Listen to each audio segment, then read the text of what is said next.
Anita, how's your mental health? Questionable at all times. You know this. Yeah, how's the mental health of your children? Also a little bit tricky. Can I tell you my experience in trying to find therapists for myself and my kids, Mel? Yes, please. Okay, this is how it goes. You ask around your friends and your family for a referral for somebody who's nearby. You finally find somebody who sounds like they might work for your family. You give them a call and you find out that A, they're not accepting new patients, or B, they have a huge wait list. So you start over again and you ask people if they know anybody who would be a good therapist and a good fit. Finally, you find one, you go and you meet with them and you figure out that you don't actually like them that much. But it's been so much work to find somebody who you can go to in your area that you're kind of stuck with them.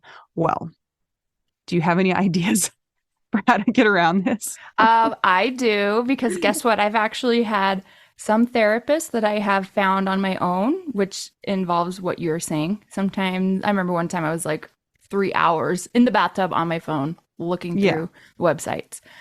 I was such a prune at the end. But I have also had the experience with working with BetterHelp. And it was like, I don't want to say too good to be true, but because it is true, but it's like amazing because I was matched with my therapist within 24 hours. And you didn't have to go through all of that other ridiculous process of trying to find somebody. And here's the cool thing too, is if that person didn't work out for you, you can just switch and say, and it's not like you're committing to another years long search for somebody who you're going to jive with.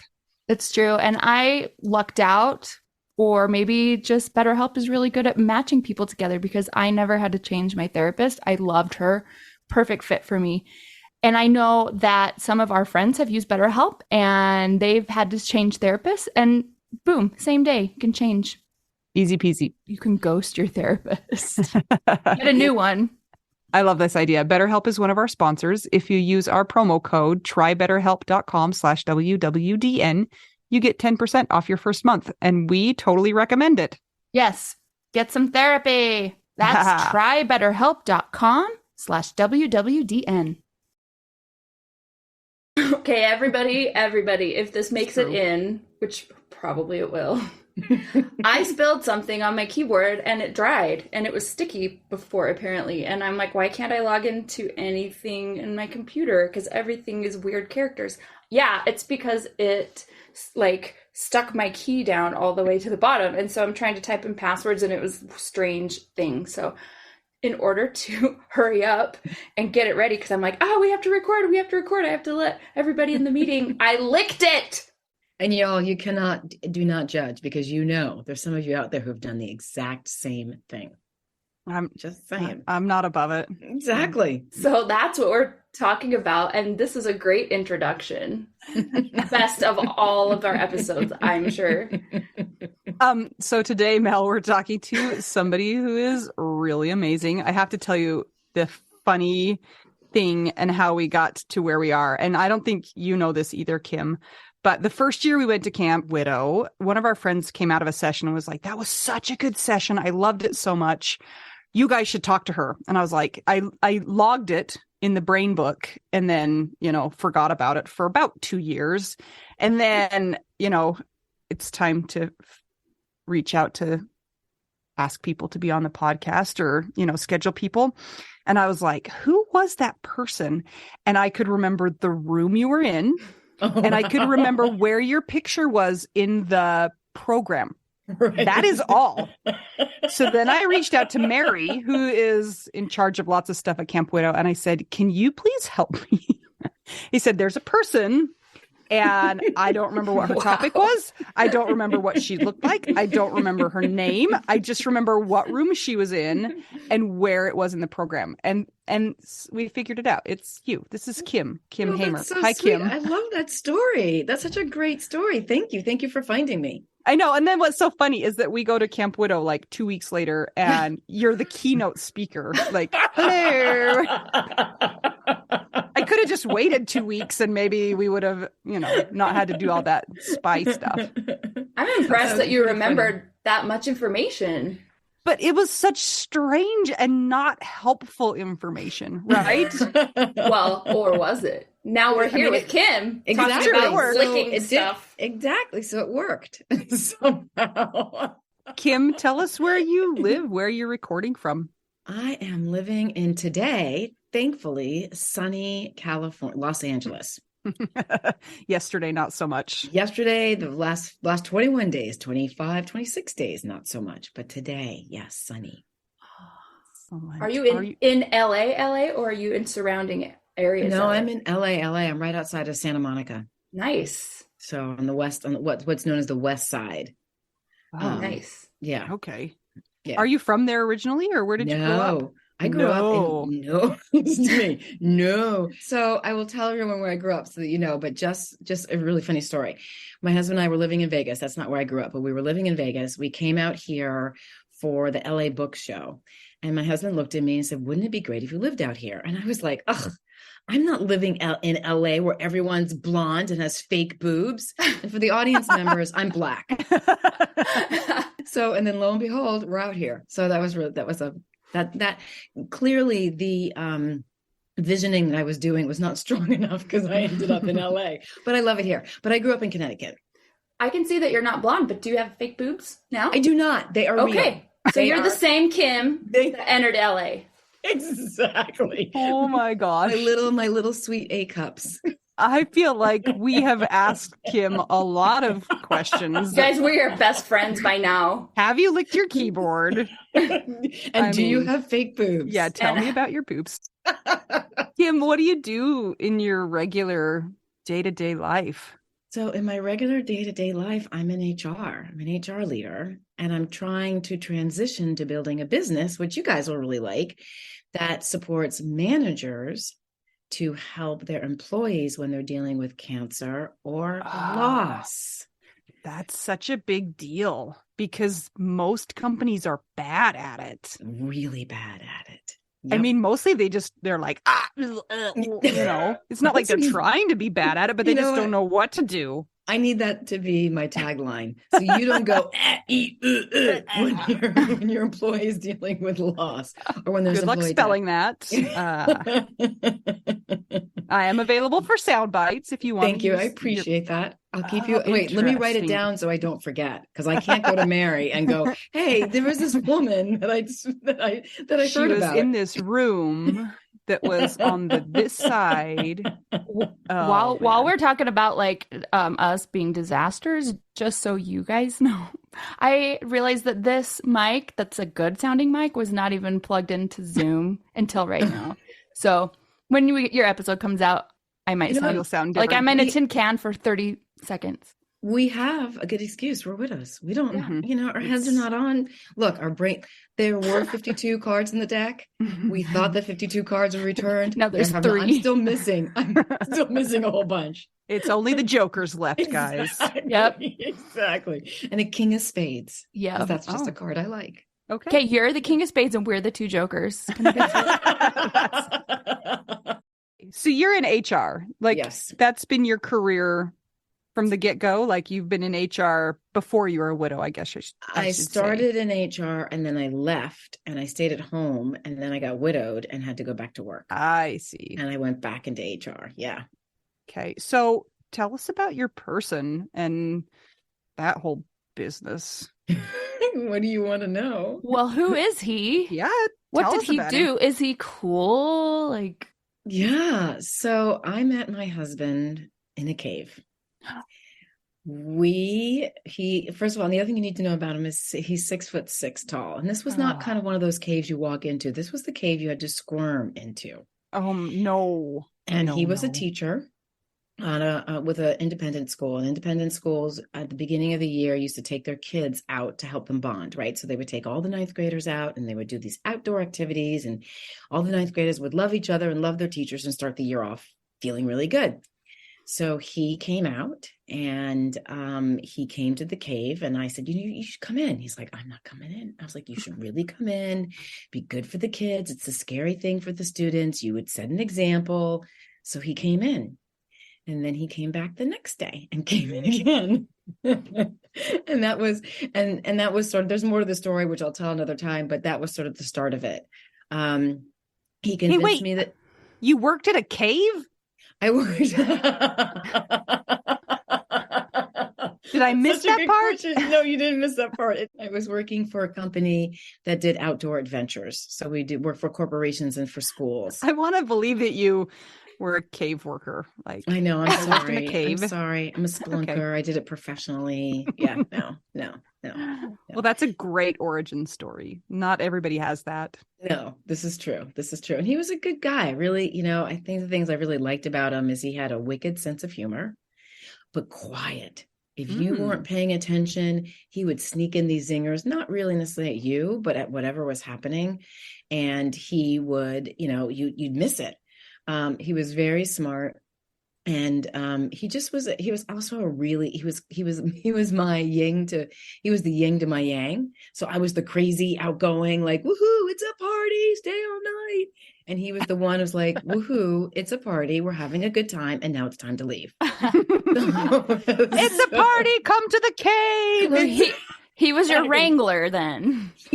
That's a really good term for it. He was my wrangler, for sure. For sure. And then I was the one who pushed him out. I was his adventurer. What's his name?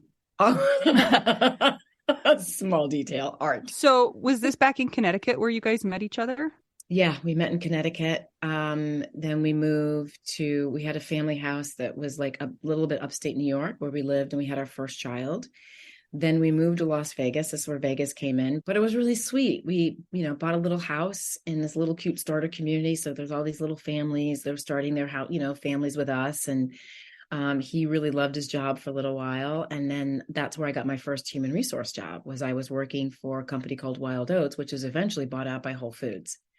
So I was working for Wild Oats in the health food business. I was having a really good time. We had a nice little babysitter for our son because he was the firstborn. Then I got pregnant with the second, and I couldn't really, it's so funny because now I feel like I'm really old, but back then I didn't really have any models of people who were working and were working and raising children. And the only model I had was I was around all these moms who were stay at home. So I tried to balance it with the second child, and just couldn't figure out how to make it work. And it was interesting because I never thought to ask him to help, which was bizarre because, so then then we moved to North Carolina. So we moved across the country to move this small little, it wasn't really rural, it was a suburb. It was like there are 40,000 people. And there I had my third. And that's where I was like, okay, I need to do something. Like, I'm just really bored out of my mind. So I started to teach SAT classes, and I started to have him help a little bit more. And then we moved one more time for his job. These were all for his job, to Los Angeles. He was an independent school person, and he's trying to move up the ranks. And so you kind of got to go where there are positions, and there aren't, independent schools are really popular on the East Coast and on the West Coast and some cities. But if you need to move up, you can't make that jump to another big city. So we ping ponged, and then we landed in LA, and then he died. And spoiler, you can't just throw that in there. What happened to Art? He was a good man. He was kind. He was really kind. He would have conversations with the janitor at the school where he worked. And then I kid you not, he would have conversations with a person who, I think her name was Paula Wagner, who was partnered with Tom Cruise. Like, this school had a lot of famous people in it. And everybody would say, oh, Art, he's so nice. He's just so nice. He just had that ability. People just really liked him. He had that ability of making you feel like you counted. Like, it didn't matter who you were. So bus drivers liked him, and presidents of companies liked him because he honored people in a way that was really special. So yeah, it was just kind of a bummer. He ended up with cancer the first time around, and you guys were like this. We were treating it because we didn't know what it was. He was running these mild fevers, and he was achy. So we were like, oh, he's coughing. So we were like, Delsym cough syrup and ibuprofen.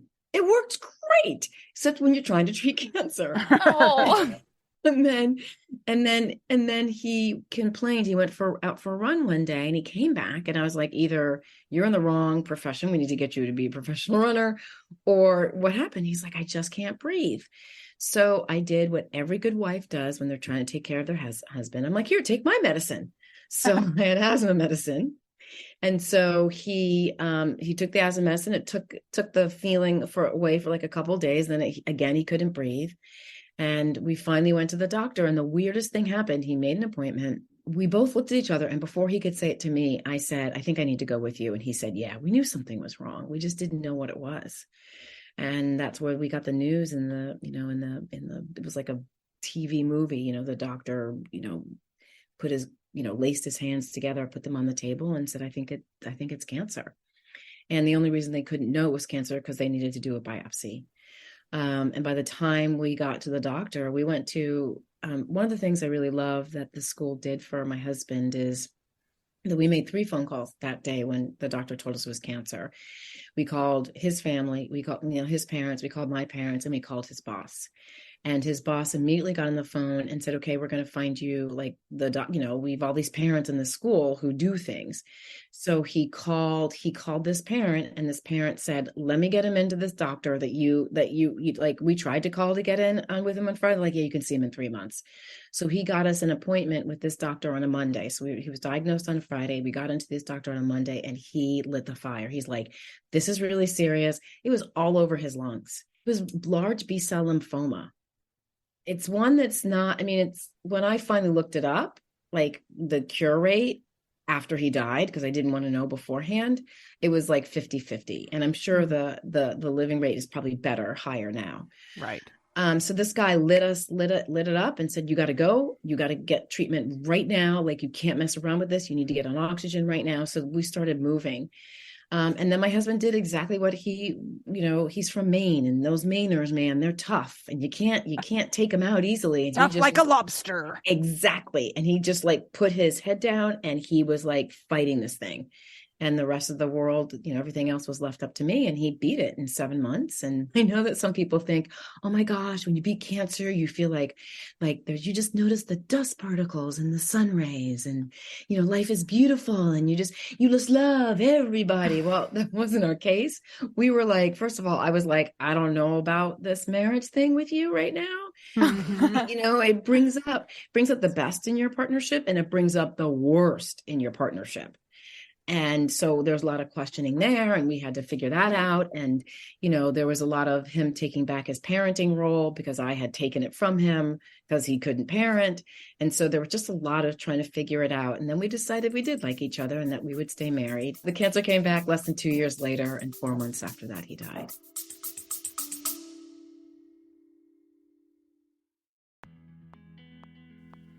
Sometimes we assume that unless we had a huge life insurance payout, we don't really need to know anything about investments or even finances. But guess what? A little knowledge of finances is critical for all of us. Maybe your partner was in charge of that stuff, and now you find yourself making all the decisions. Maybe you're mad about that. Maybe I am. Nicole from the He's Gone But the Money's Not podcast is here to help. She tackles financial literacy by telling the stories of women and widows and finance experts, and shares the lessons they've learned as certified financial planners. Whether you know a lot and feel confident in your financial decisions or feel unsure about all of that stuff, there is more to learn. Listen and subscribe to the He's Gone But the Money's Not podcast on all podcast platforms. This ad was paid for by Rockhouse Financial, an SEC-registered investment advisor.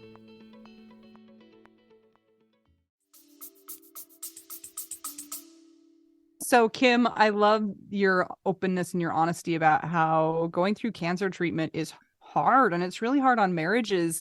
It's a really difficult position to be in when one of you is really sick and the other one is watching that person be sick. Yes. It's like sometimes you don't have the same opinions on things and might feel a little bit resentful that you're having to carry the whole load. And just a tad resentful.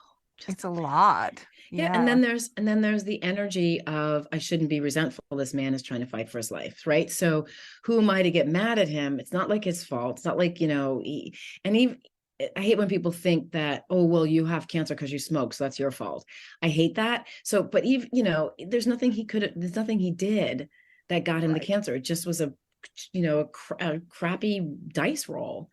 But there was a lot of resentment, and for him, there's a lot of shame. And, men and shame don't do shame very well. So he was feeling shame of having to be taken care of, and having to, knowing that how much pressure all this stuff was was putting on me. So it just wasn't, it wasn't fun. And afterwards, I mean, it got to be better, but it wasn't fun. Understatement of the year. Cancer was not fun. Breaking news. How was the relationship between your kids and your husband when he was in that vulnerable spot? I think it's really interesting. So I love telling the story. So we get this cancer diagnosis on a Friday, and we realized we needed to tell the kids. And the kids at this point, I think they were like 4, 7, and 9. Yeah, that was their age. They were 4, 7, and 9. We decided we're going to wait because we're the typical parents. We've got soccer games and parties and all this other stuff. So we keep it quiet to ourselves. We've only told our parents. We haven't even told our siblings or anybody. And Sunday comes around and we were like, okay, it's time. We used to have Sunday meetings just to kind of talk about who's doing what this week. So our Sunday meeting, and Art has said, I need you to tell them because I'm going to cry. And I was like, okay. So we sit them down, and my daughter is sitting between us, and she's the middle child. My youngest is sitting on his lap. He's the 4-year-old, and the 9-year-old has turned this big chair that we have around. So it's facing the couch and facing us on the couch. And so I say, we have some bad news, Daddy has cancer. And Art starts to cry. And then all the kids are crying. Then I'm crying. So we're all crying, right? And then all of a sudden, my oldest stops crying and his eyes get huge. And he goes, but what's cancer?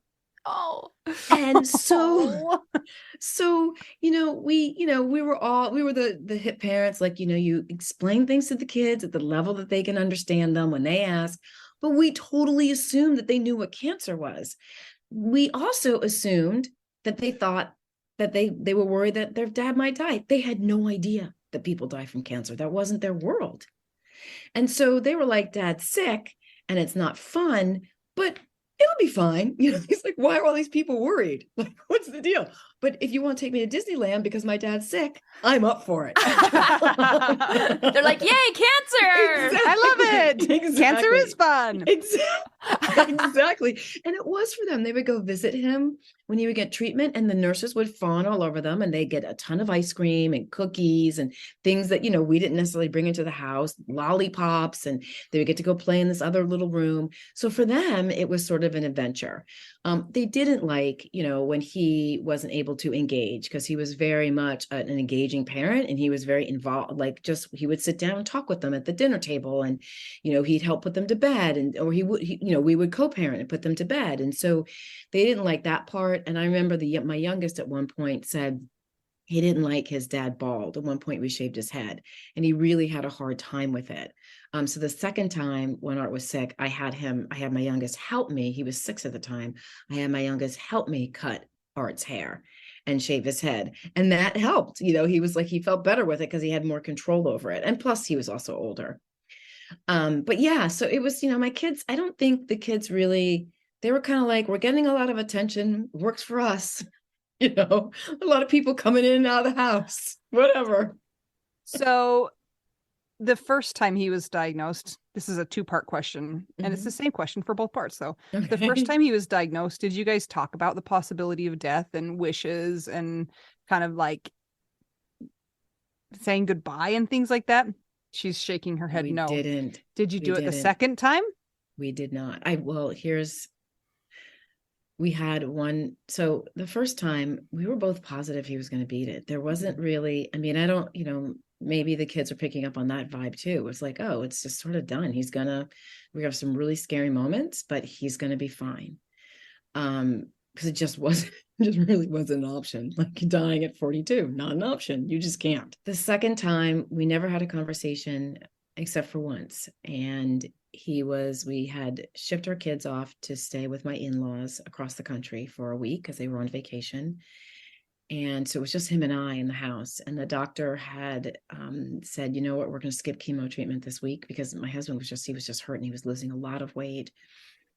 And we were trying to get him to a place where he could get stem cell transplant from somebody else. And so, we just needed to give his body a break. And I remember, he's 6'6", 230. That's what he was when he started chemo. So a big guy, not huge, fat, but strong and tall. At this point, he's still 6'6", but he's probably like 190. And he's using a walker because his balance is all off. And I watch him take these 2 steps into this, our this sunken living room we have.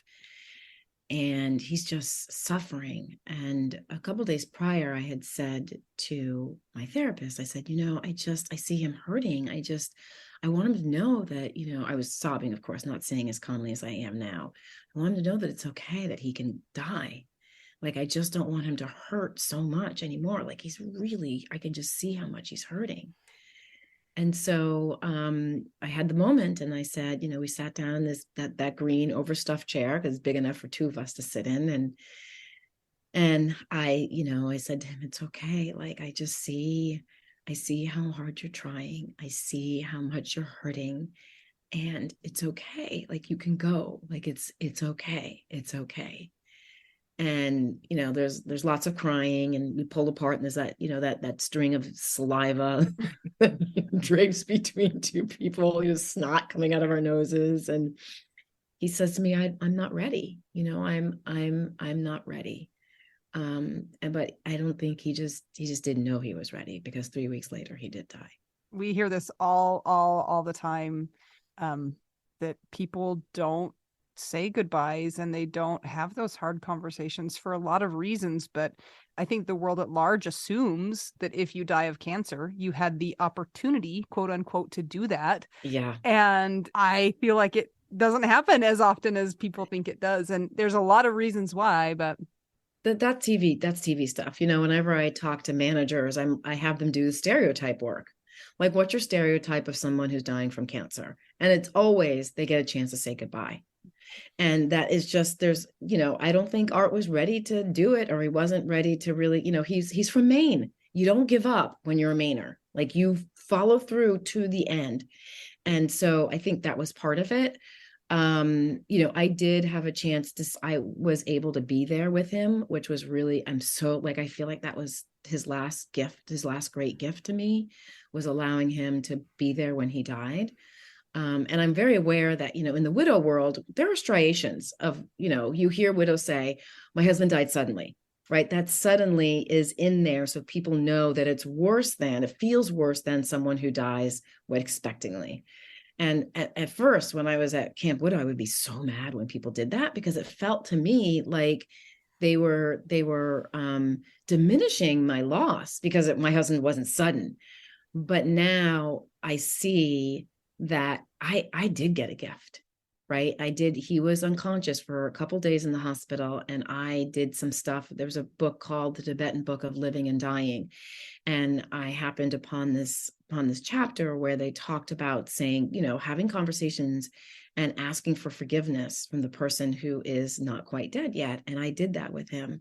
And so I had his voice, and I sat with him, and I held his hand, and I said I was sorry for things. And and so that really helped a lot when he did finally die. And it is a gift. Suddenly does suck, so being able to be there with him was a real gift. But there wasn't that beautiful, I love you too, okay, I'm going, okay, bye. Okay, bye. Okay, bye. Hollywood, even though you're in LA. No, exactly. Hollywood. Exactly. I like that you brought up the fact that the word suddenly made you had feelings, because Anita and I are both sudden death widows, and I don't think I've ever thought of it as a word that would be harmful to somebody if they're in a certain state of mind. Because at first, like before we started the podcast, we're just like, yeah, well, our husbands died suddenly. For us, it's kind of like just a way to describe it, I guess. But I'd never thought of it as being hurtful. And we get requests to join our group online, and sometimes there are some angry people. It's not very often, but somebody was so mad at us just for, I think, existing, because our little bio thing just says Anita and Mel were widowed suddenly at the ages of whatever. And like, that's it. And so we're like, oh, that's like innocuous, right? Right. This person was like, went off on, how dare you think that you're special just because that you all of a sudden became widows, but you didn't have to caretake, and you didn't have to do this, and da-da-da. Right. And it was this whole thing. And I was like, I mean, and clearly, like, obviously we've worked with widows long enough to be like, we can see like what's actually speaking here. And there's so much hurt and suffering, like totally get it. We're just like, oh, we love you and we're so sorry. Like, I'm so sorry. But But that actually kind of brought some perspective. When you said that, that reminded me of that person where I'm like, oh, we didn't realize that it's like kind of, we did realize of it as a divider, but not in that way. So interesting. I think look, I think we all did have to deal with a lot of resentment, right? And there's resentment usually towards the people who were supposed to help us and then suddenly duck out. But I think in the widow community, when I came in, I was so thrilled to, walk into Michelle's second camp. And I was so thrilled. I remember you guys were there for the talk. I got to thank her for providing this place where I opened that door. I was terrified out of my mind. I opened that door, and this sense of relief of being with a bunch of people who got it, right? Who I didn't have to explain why I felt off today or why I was stumbling for my words or whatever, like who just got it. And that was such a gift. And in there, I was feeling very like, I didn't have the experience where my husband was healthy one day and then, I get the phone call. I didn't get the phone call. And there is a sense of, yeah, sometimes there is a sense of or in the beginning, there was a sense of just feeling like because I took care of my husband and because this part is a gift. I mean, like I said, watching him die is a gift. And I get that even people who take care of their people don't get that gift. But there is a sense of the suddenness is somehow a worse situation as a widow than those of us who were caregiving. And, I knew it was coming somewhere in my head 2 months before, but really consciously when the doctor said it's over and he's going to die by Thursday, probably maybe Friday, because he's so young and his organs are going to take longer to give out. Right. So that's interesting, just that experience too, because a lot of the people we talk to, their doctor never had that conversation with them. We have people who were in the hospital with their unconscious person and still nobody was honest with them about it. And so I think there's a lot to be said about our medical model and just our society's feelings about death and how we talk about death and all those things. Like that's a huge topic we could talk about for many many. Yeah. And I'm still annoyed because really he should have been home on hospice. That doctor should have called it 2 weeks prior. Yeah. And said, you know what, this isn't working. And really should have had the conversation with Art, because I think if he, as a male doctor, had that conversation with Art may have handled it differently. He may have kind of reconciled himself to this is happening. But, the other issue is our doctor. So we had one doctor who was great in the first time. And then second doctor, he had just finished fighting cancer. And there's also this thing when you have someone who's young, right? My husband was 44. He has these kids. There's this thing of we're going to throw everything at him because he has to live because he's so young. Mm-hmm. And so we don't get the options that we might have gotten if he had been 65. Yeah, that's true too. So what year was this? How long ago was it? 2009. It's 14 years in April. Wow. As you've gone along in your widowhood journey, like things change. Like I'm only 5.5-ish years out, and you did 4.5. Mm-hmm. And things shift as we go, and like certain things hurt us then that maybe we have gotten used to now, or they don't bother us now. How do you feel now at 14 years with that, like people using the word suddenly, and in the widow community, like the differences? It doesn't bother me. You're okay? It doesn't bother me at all. Yeah. I mean, it's just your experience. So suddenly is your experience. You were like, hey, good to see you. I'll see you later. And then there's no later. Like that's your experience. So I think it's a perfectly good word to use. And I wanted to say that I don't want you not to use it. I think you can say, that's your truth. They died suddenly. I think that's the truth. So I don't think there's anything wrong with using it. I think those of us who haven't had the sudden death need to kind of elevate our own way thinking about it and understand that, in some ways we were lucky, right? I mean, granted, I don't like remembering my husband at 175 or I think it was like at the end, he was like 150 pounds, something I really was going to say outrageous. 175 years old. I know, that's what I thought too. I'm like, man, he was old. He had to use a walker, guys. He was bald. Yeah. A lot of wrinkles at 175. Poor guy. I don't know from experience, just from talking to, you know, friends that have gone through these things. It's like the grief that you encounter along the way and the losses along the way. And like you said, how is the marriage going to hold up, you know, during those things? Like we didn't have that. It's different experience. Right. I just think, you know, look, the term anticipatory grief, it wasn't until Camp Widow, I was like, oh, I had anticipatory grief. I didn't even know that. Like, it's a whole new level. Right. So it's not better or worse. It's just different. And I think that, you know, that's what the thing I love about Widow Camp is you're like, wow, there are a lot of ways to die. You know, it's like, it's good. I met a widow. She does coaching and her husband died. They were at an Easter egg hunt, like in the backyard. He was running backwards, fell, slammed his head on the cement porch. And that was it. 30 minutes later, he was dead. I'm like, holy, like that suddenly. Yeah. And that sounds like a cartoon. It does. It The does. worst cartoon. The worst cartoon ever. Yeah. Right. So I remember just thinking there are so many different ways to die. Kim, how old were your kids when Art died? They were 12, 9, and 7. Okay. So I have those ages right now. And it's something. It's a real weird something. But that means that your children were like 2? My youngest was 2 when Jason died. Yeah. Yeah, that's a whole different. It's just different. Interesting.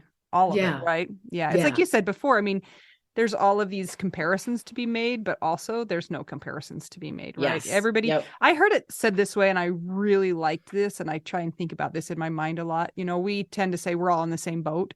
It's like, actually, we're not in the same boat. We're on the same ocean. Like, we're in the same water, but we are all in our individual different categories of boats, right? I have 4 kids. Mel has no kids. You're not a sudden widow. We're sudden widows. Like, everybody's boat is just a little bit different, but we're all like traversing the same, trying to row in the same direction. Yeah, which is on the same type of water. Live. Yeah, in the same type of water. Yep. Barf. Water of barf. Water of barf and sticky keys.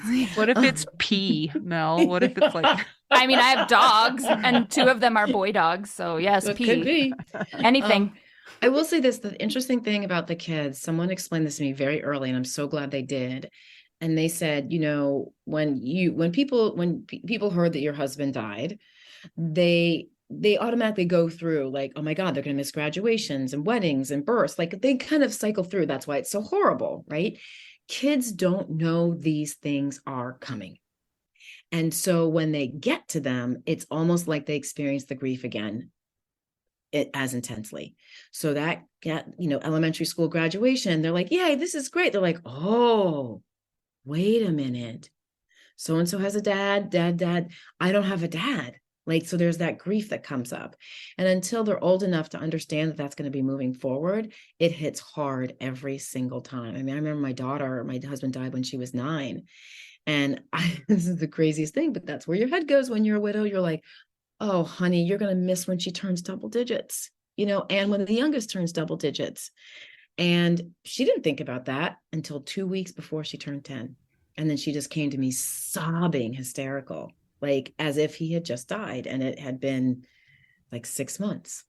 It's not even like the standard things that you would think of either. Yeah, like anticipating double digits. It's not even like Christmas or their wedding, or right, exactly. And they make up all of like elementary school graduation. Who invented that? We don't. Oh, I don't know, but it needs to stop. I know.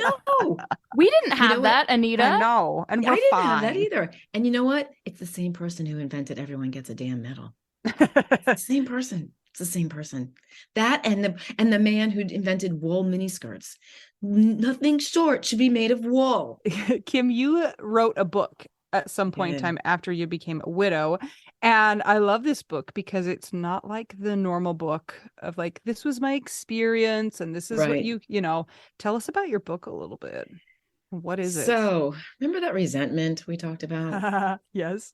So after my husband, while he was sick and after he died, I was building up some serious resentments. I was like, you mean my husband died and you don't have the courage to come up and say, I'm sorry to me? Like, you know what?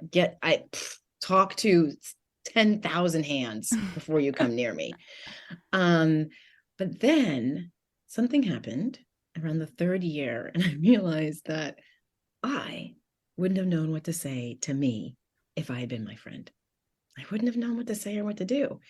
So I did a little search to find out if there's any books out there, like, other than some websites that said, hey, this is what your friend really needs. And there wasn't at the time. So I wrote a book called 100 Acts of Love, A Girlfriend's Guide to Loving Your Friend Through Cancer or Loss. I know no one's seeing this, but it's right behind me because this is where I see it. I purposely do it. Yeah. It was like the little thing, the fake thing where they pretend that something really big is small. Could do that. Okay. So I wrote it because of all the things that people did for us that was really, really helpful. And I think that what I realized was people underestimate their own power. And I mean that we're Americans, damn it, and we can fix everything. We just go at it. We just go at it. And when it comes to health or death, we can't fix it. And so as a result, we end up saying really dumb things. Like you'll be like, I'm sure all three of you, I'll tell you, all three of you, all three of us, all three of our cards, including myself, have heard, I heard the, don't worry, you're young, you can get remarried. Like that was, oh, that's so easy. I don't have to mourn anymore. Thank you. Right. Or the, it'll be okay, which is meant well, but unless you're talking to someone who has experience, a widow who has experience, who's in front of you, will tell you it's okay. No one else can tell you it's okay. He's in a better place. Those horrible things that people say. So people go to those places because they don't know how to connect and they're scared. And I wanted to give, I am living now on a foundation partly built by those people who showed up, right? Because my foundation was cracked and it was ruined and there were pieces of it that I can never step on again. And so I needed a new foundation. And that foundation came from the person my neighbor who came up one day and said, you guys already heard the story, came up to my house and said, when was the last time the oil was changed in your car? And I was like, there's oil in a car? Exactly. There's oil in lawnmowers too, by the way, which I learned. I'm changing that line in my keynote now. I'm going to be like, there's oil in a car? That's a good line. It is a good line. So, I wanted people to know that buying a gas card or sending a massage gift card that I may never use, but that someone sent to me anonymously because they were thinking about me is really helpful. I wanted people to know at work, bring me a damn hot cup of coffee. Just say, here's a hot cup of coffee for you. I wanted people to ask me, how are you today? I want people to know, never start a sentence when you're talking to a widow. Well, at least, no, there's no at least. So I wanted people to understand what not to say and why not to say it. So at least diminishes the journey that the person is going through. And it makes it sound like it's, here's the sunny side of things.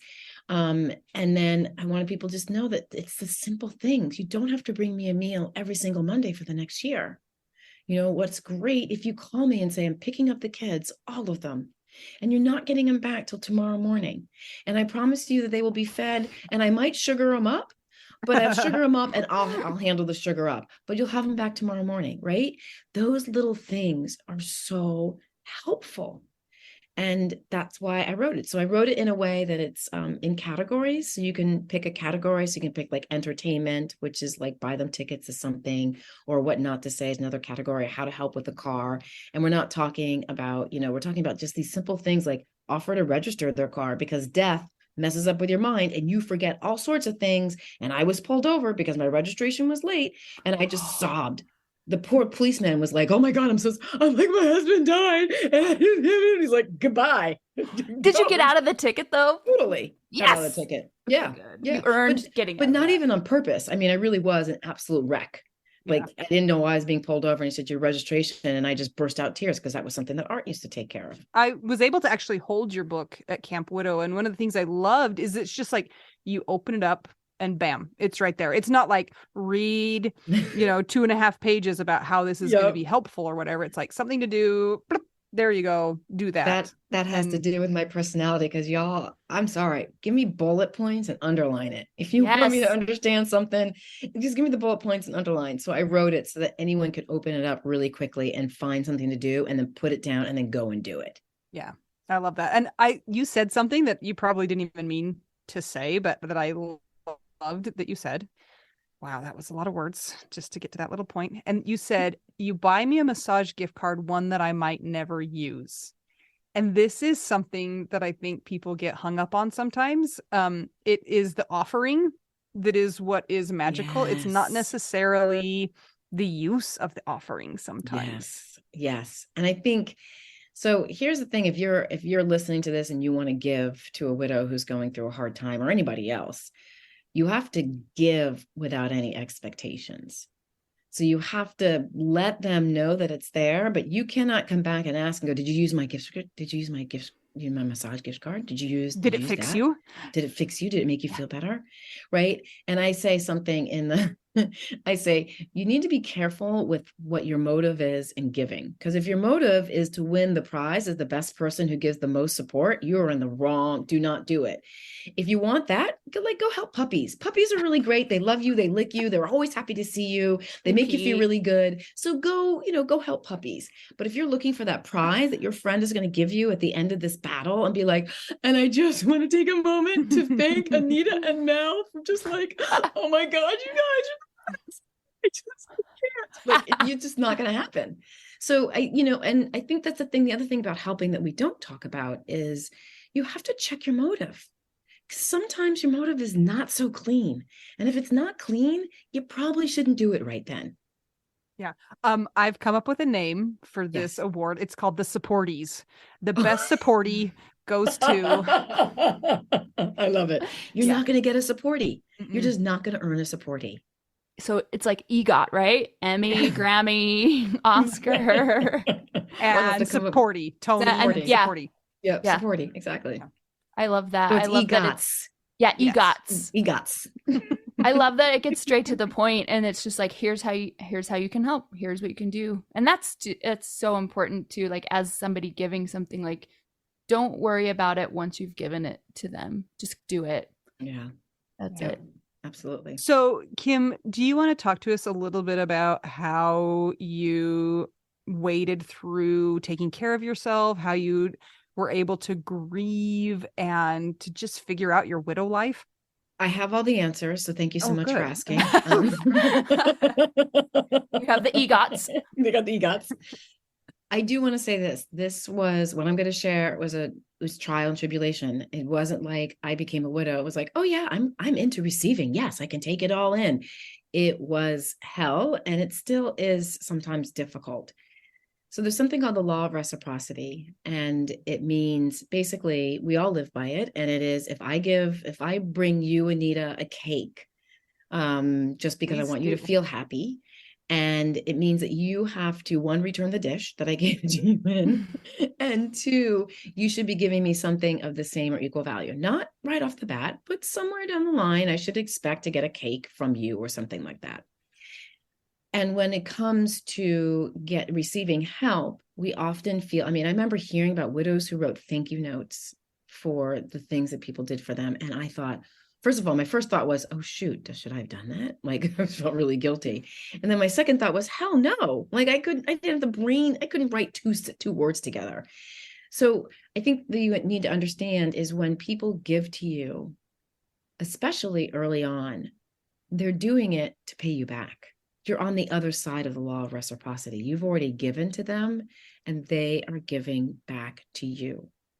So I think that that's the thing that people often forget. And we feel this sense of pressure and duty when we're trying to receive, and someone's giving you money or someone's giving you a car. Those are big things, or someone said, I'm grocery shopping for you for the next 3 months, whatever it is, we feel like we need to give that back, and that becomes overwhelming. And then oftentimes we shut the door to help because we're so worried about paying people back. But I think that if you can remember that a lot of those people are showing up for not just the law of reciprocity, but also for themselves, right? They're also showing up for the person that they didn't show up for 2 years ago, 10 years ago, 15 years ago.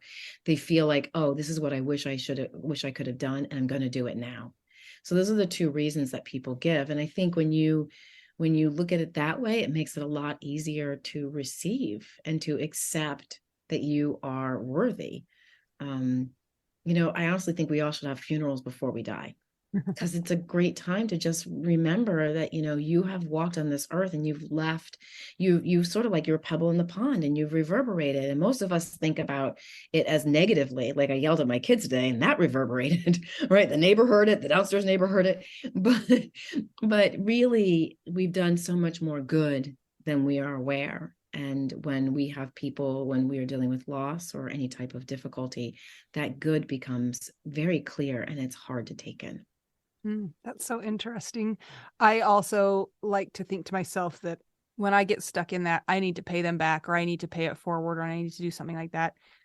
There's time to do that, right? It doesn't have to be within the next 6 months. There's not a time limit on paying things forward. Right now, I'm in a really hard time in my life, right? I've got 4 little kids. I'm doing this by myself. I don't have a lot to give to others right now, but I just promise myself that I will pay it forward at a time when it's feasible for me to do. And I don't need to be so tied up in the need to do it now, like there's a time limit, like the expiration date on sour cream or something. Yep. I think that's a great way to look at it too. And I think that's sometimes why people give, right? Because they're giving, I cannot tell you how many women. My husband was, in a private school here, 7th through 12th grade. So these are moms who were in their late 40s, early 50s. So many of them came to pick him up to take him to the treatment center, having had cancer. Right. So that was sort of their way of being like, hey, those people came up and showed up for me, so I'm showing up for him. Yeah. I love that. And also, just Anita, you're doing the Widow World a whole service. Like a half. Yeah, I was going to point that out. I was like, yeah, deal. You know what? You need to give more. The podcast is not enough. Yeah, I know, but it's more in my community, like my, my friends and things like that. Like, I feel like I'm a drain sometimes to my group of friends and to the people in the school. Like, I'm the parent who's not volunteering, right? But I'm just like, nope, this is like, there's a time and there's a season, and this season is not mine to do that. And you're giving in other ways, which I think that we forget. A friend of mine, her husband died a couple of years after mine, and she said thank you to me, because she said I set a model for what it was like to receive and to like be open to it. So I think that's the other thing that you're doing, which we're totally unaware, because I did not sign up be like, yes, I want to be the person in the community that shows how people how to be widowed. That wasn't what I signed up for. But I think that you forget that you're functioning.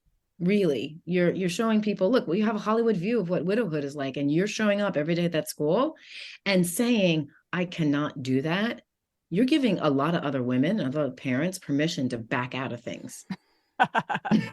Which I hope the school isn't listening. So, Kim, how was your mental health after Art died? The first year was hard. The second year was harder in a different way. And I think that most widows experience this. I used to do the Navigating the Second Year workshop at Camp Widow, because it's in the second year, like everyone the first year, so you got to get through the first. And it's the second year where you go, oh, there's going to be a third, a fourth, a 10th, a 15th. And so I was holding on. I think I got through my second year okay, but then the third year, I just got very depressed. It was really hard for me. I can't even tell you why. I mean, I've dealt with depression off and on before my husband died. It was just one of those things that really surprised me. I thought I was getting better, and I just felt more hemmed in. I felt more scared. I felt like Art was a partner in everything, in raising the kids. So I picked him because of that. And so all of a sudden I'm raising these kids by myself. I felt really ill-equipped, very, very ill-equipped. I had a really good support system, but I was afraid to reach out to them and to ask for more help because I felt like, I felt like they've been a great community and I don't deserve any more, whatever that was all about. And so the depression really hit hard and it was really scary. I will tell you that there was times where I thought, I should just end my life. And that thought was not just once, it was happened for a good 4 or 5 months consistently to the point where I had a plan. And I'm really grateful for that other little voice in my head that said, do you realize how crazy this is? Like, you're talking about leaving your children orphans, like orphans. And when I said that word, orphans, I just was like, okay, you need to get help. You need to get a lot of help and you need to get some help right now. Because I think I've been putting it off too. I was like, oh, I'll feel better. Oh, it's just, this is because it's the third year. Once I find a job, it'll be better. Once this happens, it'll be better. And I did all those things and it didn't make it better. So yeah, I think that's something that we don't talk often about in the widow community. I dated a guy who whose wife died and he killed himself and he left his child an orphan. I don't think I think it's probably more prevalent in men than it is in women. But it is a really terrifying thing to find yourself so alone. And, widowhood is unmooring. I mean, it's just, and it's not even, this, but it's not even like it's unmooring. It's like this whole other world experience. It's very difficult to function. And for some of us, it just takes a left turn, not when we're not expecting it. I think my hardest year has been like year 4 Yeah. to 5. And I'm like, then you're like, there's added guilt of like, what's wrong with me? Yes. And I think that's that stereotype, right? I mean, honestly, y'all, we don't see widowhood, right? We see it on TV, like Dead to Me. Spoiler alert, she kills the guy at the end of the first season. Really? I didn't know that. The first thing with the casserole, where she gives the casserole and she's like, I'm so sorry. Like, that was perfect. Like, someone nailed that one, where she's standing on the outside of the support group, not wanting to go in. That was nailed. I really like that. But everything else was crazy Hollywood stuff. Yeah. And so if you think about it, there's no models of widows. The only models of widows we have are 75 years old, where they, or maybe they're 40 when they get widowed and they never remarry because it was their only love. And so here they are at 90, never remarried. He was such a good man to me. And I just, so those are the only models we have. And there's a ton of us out there who lost our husbands early in life or midlife, and we're trying to figure it out. And so when you don't know what is normal, you figure what you're doing is not normal. That's super true. That's super true. Yeah. How did you get help for your mental health? So I was running several addictions at a time. I was dealing with alcohol, not sloppy alcohol, but alcohol enough that when one day I opened the fridge after guzzling wine to get to sleep, I thought, this isn't going to get any better. Like, it's not going to get any better. I was also dealing with addiction of exercising, which is people don't see as an addiction because it's healthy and you're working out all the time. And then I had a man addiction. So I was like, all guys. So I was just flipping through those on a regular basis when one got to be too much, and a food addiction as well. So it was a purger. So I was a mess. It was a mess. It's a lot. And so I finally realized I needed some really deep help, because drugs were taking the edge off and helping me, but they weren't. I knew that there was something on a deeper level that I needed to deal with to heal from these addictions. And that's when I found someone that I worked with. And that's exactly what happened. So I haven't had a craving to do any of those things since then. I still work out, but instead of in my head, instead of being like, okay, push harder, go, like consistently. Cause y'all, I get that you need to push hard sometimes, but I was in my head pushing hard all the time, and getting injured for it. So now I exercise regularly. I have a good relationship with the gym. I have, I'm dating and I have a good relationship with dating. I'm no longer purging. I don't drink. But I knew I needed to get a really special kind of help because the therapy that I was getting and the drugs that I were using weren't taking enough of the edge off. I was numb, and I wasn't dealing with the issues that I needed to deal with. In your keynote address at Camp Widow, you kind of touched on an idea that I'd love to hear a little bit more about as we're winding down. And that was, and I'm not going to do a good job of paraphrasing, but I'm just going to kind of explain the emotion or what I kind of gleaned from it. And I think a lot of us are nervous about forgetting our person or not having them be a part of our life anymore because they're gone. And you talked about kind of how art is a part of you now, and that you will do certain things or you will think about things a certain way and realize that he is actually incorporated into you in a really beautiful way. And I love that idea because I see that in myself also, that even though Jason's not physically present on the earth anymore, I am a different person and he is a part of me because of his life and the way that we were able to interact. You want to expound on that a little bit? Yeah, I love that. I will tell you after that, so many people, like, that was the thing that resonated most with everybody, was that they become a part of you. This sort of surprised me. I wasn't the kind of widow or who saw signs of my husband around. I didn't dream very often about him. I mean, I can literally, like, 5 times in the last 10 years, I've dreamt about him. One of the hard things I think about year 4 and 5, Mel, as you were talking about, is we do have a sense of moving away from them, right? They're no longer around, and there's nothing we can do. There's like massive panic. It's like, oh my God, wait. I think it really surprised me of how I had incorporated him into me. And I gave that example of the fire trucks, and y'all, so these fire trucks, for the listeners, my husband and I had very different views of what fire trucks meant when the emotions of fire trucks arose in us. I used to think, I would hear a fire truck or, an ambulance or a police car, and I would think, oh my God, someone's in trouble. That's so horrible. I feel so bad for them. I'm so scared for them.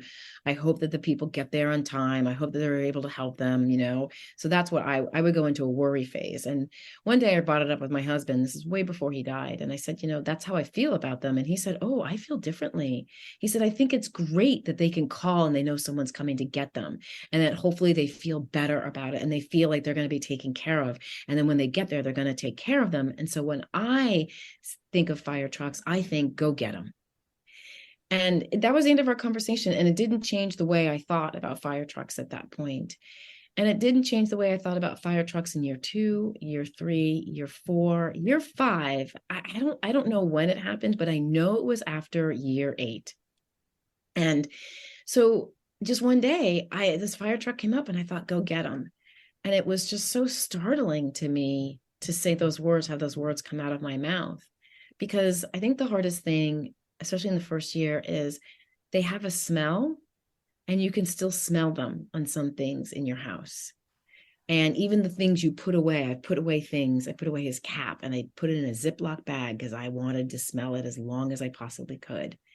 And that smell goes away. And then you move. And then you buy new clothes. And then you get new pictures, and then you maybe change the way you eat or something. So you start to do these things that this person who is so part of your life has no idea that you do them, and may not even, he wouldn't recognize me with the straight hair. I never had straight hair when we were married. So you feel like you're losing them. You feel like somehow you can't smell them anymore. You look at your life and it's very different than it was when they left.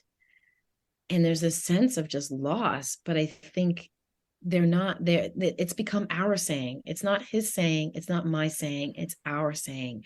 And I think recognizing the way that they are in us in these really sometimes silly and minuscule ways that do continue to shape us and will shape us for the rest of our lives. I will never listen to a fire truck like that ever. I mean, I'll never listen to a fire truck and worry again.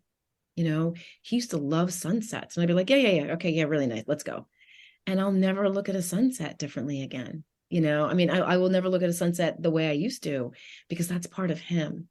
So I think sometimes we just don't know. We just don't know how they're incorporated in us, and you may not know till years later. And I tell the story how, y'all, I mean, I was not kidding. It happened probably about 6 or 7 months before I gave Camp Widow, where, the fire truck is coming, and I pull over and I go to say, go get him. And I just start to sob, because I realize, oh, he's right here. He's right here. So I think that's the beauty of loss, is that we carry them with us in these, interesting, unique ways, and that they become us, and we're no longer separate from them. Yeah, I love also that it's not something that we force, right? I feel like a lot of times we feel like we need to force, like for about a year, every Sunday, I would make my kids sit down and we were going to write a memory of Dad, and it was going to be fun, and they were going to enjoy it because I need to keep his memory alive. And it's really in those very unplanned moments where you're not forcing it, where they show themselves and you realize they are still here with me in the way that they affected my life. So I thought that was such a beautiful thing, and way to think about how they touch our lives. So thank you for sharing that with us. No, I love that. Thank you for asking about it. I just think that sometimes there are silver linings in death. There are a ton of silver linings, but it's not anyone else's job to point them out. It is our job to find them. And so, so I don't want to hear, oh, he's always with you. Yeah, whatever, but he is always with me, but just he doesn't always show up the way that I think, so I think that's really important for every widow to know, is to look, you're going to find, I love my life. I love my life right now. I don't miss Art anymore. What I really miss at 14 years out is I grieve that I don't grieve his loss. Mm-hmm. So, so that's a weird place. I'm probably going to get off this and cry that I miss him so much. to bring up so much. Let us know. Exactly. But I think the thing is that his death put me on a trajectory that I wouldn't have gone on if he were still alive. And this book would never have been written. And I love talking about what I talk about. And my relationship, watching my 3 children and their relationship, that relationship would not be nearly as tight. Like, y'all, I could die tomorrow and my kids would be okay. Not because, I know, given the conversation we just had, I'm not planning on it. Please just don't panic. But their closeness with each other, they have each other's back. Yeah. In a way that the kids who do not deal with loss do not have. Also, you would not have met your 2 best friends, the Jokers, Mel and Anita. So exactly. And I wouldn't know about Camp Widow, which I love telling people, and sticky keyboards, exactly. So I think that but I really want to make it clear to anyone who's listening, it is not anyone's job to find the silver linings, but yours. Like, no one can tell you what they are. You will find them. And it doesn't mean that you're a bad widow or that you don't miss them enough or that whatever. It just means that there's a gift in this loss. And it's one that we all would have given up very easily, beforehand. So I think that's where I'd like to end. Mic drop. Yeah. We have a really important question that we need to finish with. Okay. I'm sure it is. I'm sure it's going to be very great. I should hold on. Let me get my tissues. Okay. Yes. Okay. I'm ready. It's really hard too. You have to have like math skills for this. Okay. I'm ready. What's your favorite cheese? Do you eat cheese? I don't eat cheese. However, that doesn't mean that I don't have a favorite. That's okay. Smoked Gouda. Okay. That's a classic. People like it. Love it. That and it's tied for with blue cheese. Like, I'm not talking like Ralph's blue cheese. I'm talking like, Whole Foods blue cheese, or even Erewhon. Erewhon's this big fancy schmancy grocery store out here. Fancy blue cheese, like not the pedestrian blue cheese. The $23 per pound blue cheese. Yes. Yeah. Kim, thank you so much for joining us today. You are a delight. We're so glad that we could figure out what room and what part of the program that one lady was on and narrow it down to you. Maybe it wasn't even you. Wouldn't that be a plot twist? We hope that our listeners have loved getting to know you a little bit. Make sure You check out the Widow Wives Club. It's our private Facebook group. We've got subgroups now too as well. Just make sure you answer all the questions and don't get mad at us. If you want to keep the podcast going, check out our Patreon. It's patreon.com/WWDN. If you'd like to buy us tacos, go to buymeacoffee.com/widowwedonoww. And until we get to talk to you again, I'm Anita. I'm Mel. And I'm Kim. We are two young widows and another widow who was in that one room on the one side of the hotel, and her program face was on that side of the paper, and she's got a thing for fire trucks, and we're all just trying to figure out, widow, We do now. This is my favorite thing to discuss with you. Tell me, what is it? One of my favorite things. I do enjoy tacos and cheese and dogs. This is about how you cannot pay hundreds and hundreds of dollars for a phone plan, especially when you're a widow, your person is dead, you might have kids, you might need another option, and you just want your phone to work, you want unlimited texting and service, and you want it to be like $25 a month. It blows my mind that they have plans that start at $15 a month. That is so cheap. And the cool thing is it uses other 5G networks, and so you don't have to pay extra for that, and you still get great service. Yep, Anita and I have traveled all over, and I have used my phone. So I highly recommend it. And my mom's even on it. When my dad died, we put his phone down to the cheapest plan, which is $15 a month. And I think my mom's on the $20 a month plan, and it's so worth it. It's so much cheaper than what we were all paying before. So I highly recommend it if you're on a budget or not. Who cares? Ryan Reynolds is in charge of the company, and they send you free stickers with Ryan Reynolds temporary tattoos. It's kind of the best. So if somebody wants to sign up, what can they do, Anita? Go to trymintmobile.com/WWDN. Seriously, you guys, such a great idea. Save yourself some money. And if you're worried about losing data or having any changes with your phone, not going to happen. They walk you through it. Everything's fine. It's the easiest process of all time. Again, that's trymintmobile.com/WWDN.